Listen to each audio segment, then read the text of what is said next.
with Jimmy B on Fox Sports 910 and the free iHeartRadio app. You're hot. Hey, Coach, before we get started, I was leaving my house, about an hour ago, and I noticed there was a lot of activity in front of your house. I noticed the police officer, Dave. I noticed a couple of trucks in the driveway. What's going on that street there, just two houses from my house? Well, you know who you didn't notice in my driveway offering to lend a hand? That would be Mike Morocco. Well, I had 1 o'clock. Open. I had a 1 o'clock. I had a 1 o'clock right here. I do this radio show, 1 to 4. Did you see Dave? I saw Dave. He's a police officer. He was on a break probably. He's a police officer. Yeah. Middle of the day. There's not much going on. I can fix that for you. He's like, I can fix that for you. Get some duct tape. And I'm saying, Dave, I think we actually had a plumber. We have no water at the Peters house today. So, and by the way, if you ever look into that, Rock, that is not actually free to call an emergency plumber on a Friday and say we have no water. That's not free. Yeah. So what were you going on in our neighborhood today? So what were you doing? I mean, it's not like that's a normal occurrence in our neighborhood where also we don't have water. No, we were installing a dishwasher. We were putting the dishwasher in and turned off the water main, and we went to turn it back on. It snapped. Oh, so there was just ouch. Been there, done that. We turned it off at the street, and we're fine. Oh, jeez. Yeah. Well, good luck. If good though. If you need any, supervision, maybe to come by after the show. I'll bring over a 6-pack, and I'll just sit there and watch. How's that? Yeah, you could do that part. I'm not looking for you for my home maintenance, Rock. No offense, buddy. Watching football, you got that covered. Got it covered. Well, hey, a hell of a ride. These Yotes, a 5-game winning streak. It's over. Flyers came into town, and they're playing pretty good. They went 4-1. Krause with the only lone goal. But what has been the key to this success to beat all these former Stanley Cup champion teams? What is it? Is it your philosophy that people come into town and they're having fun in Scottsdale and O'Mill and they come to game time and it's like, oh, it's secondary? I mean, what is it? What can you put a finger on it? Honestly, it's a little bit of a lot of things. And it starts with their goaltending. Connor Ingram was the first star of the week in the National Hockey League last week, and he started it. Like, he was outstanding. But this team played really well. They played mistake-free. They didn't give free ones away to their opponents. And like you said, they played these teams at the right time. You had Colorado on a back-to-back from Vegas. You had teams that were here for 2 or 3 days, and it just makes a difference. So it was a lot of factors that combined for them to get those wins. But really, this team is playing their best hockey of the year right now, and they need it because they're going into Boston, which is a building they just struggle in. Mm-hmm. So this could start. I'm afraid they've lost one. Hopefully that doesn't turn into 2, 3, and 4. Were some of these five wins in a row, Steve, some of the best complete hockey games that this team's played in? I don't know, how long would you say to see these complete games? I mean, from A to Z. Honestly, for a 60-minute stretch from the goaltender on out, it's been a long time. And I don't mean this season. I mean years, where you've put together 5 straight games of really clean hockey. This team isn't good enough on paper or on the ice to make mistakes. There are better teams in the Western Conference and in the league. They need to play clean, and they've done that for a long stretch of games. And I can't believe I'm saying this. It's December, and they're in a playoff spot right now. I'm absolutely stunned where this team is standing in the middle of December.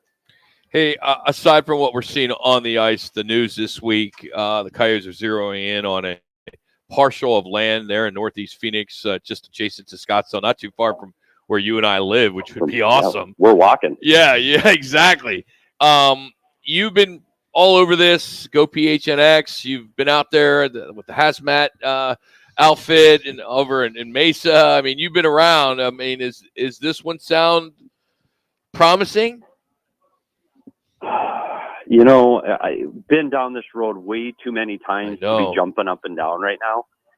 We've seen shovels in the ground at Los Arcos 20 years ago. We've heard here, there, and everywhere. I'd like to say cautiously optimistic that they're zeroing in on a site. It's not like with the letter of intent that they signed with Mesa that really had no binding agreement. They want to buy this land. Like, this is where they're targeting and zeroing in to put this arena. there are a lot of hurdles. This is state land right now. Mm-hmm. They have a lot of things they need to accomplish before they're ready to start building there.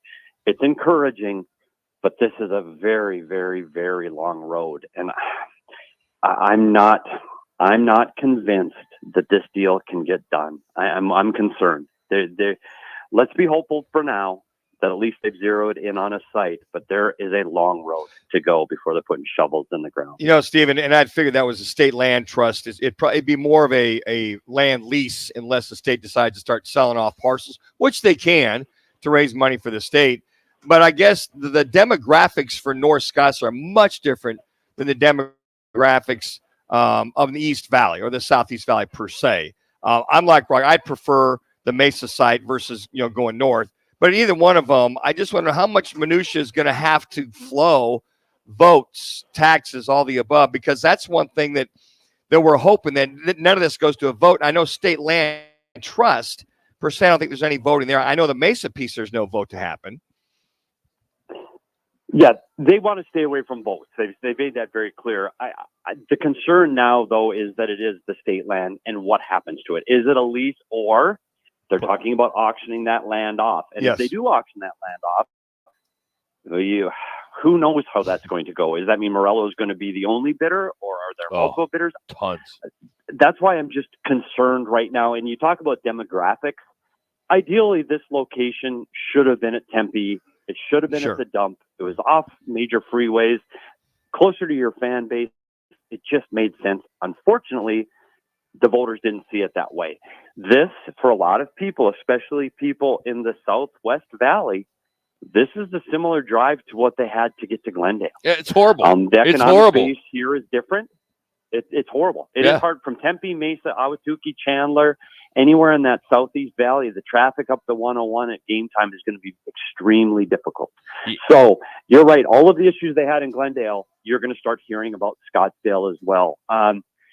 Maybe the infrastructure changes. We're talking 3 years away from something being built. Do they widen the 101? Do they change traffic patterns? I don't know. Sure. As a hockey fan, I'm just hopeful that NHL hockey can remain here in Arizona. And that's checks box one.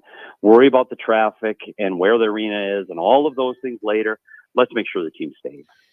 Coach, there was a piece in The Athletic that word came out from this week's NHL Board of Governors meeting that either the Coyotes, and there's a quote, either the Coyotes finally produce a concrete shovel-in-the-ground arena plan by the end of January, or else the team could be relocated. And, of course, it's Salt Lake, it's Houston. They seem to like to be the two that you kind of hear. Do you think, the commissioner and the deputy commissioner, Bettman and Daly, are they getting tired of this and just it needs to happen here sooner or later? Okay, you're going to hear it first on Rock, Minuch, and Jimmy B. No, the team's not going to leave. And there's a couple things. Gary Bettman has stuck his neck out for keeping a team in Arizona for a very long time. Yeah. That hasn't changed. The bigger issue is the Board of Governors, they're owners that want to make money. The way to make money is not by relocation, it's by expansion. The expansion fees in the NHL are exorbitant, and they will make much more money as an ownership group and a Board of Governors if they award an expansion team to either Salt Lake City or Houston or wherever that may be.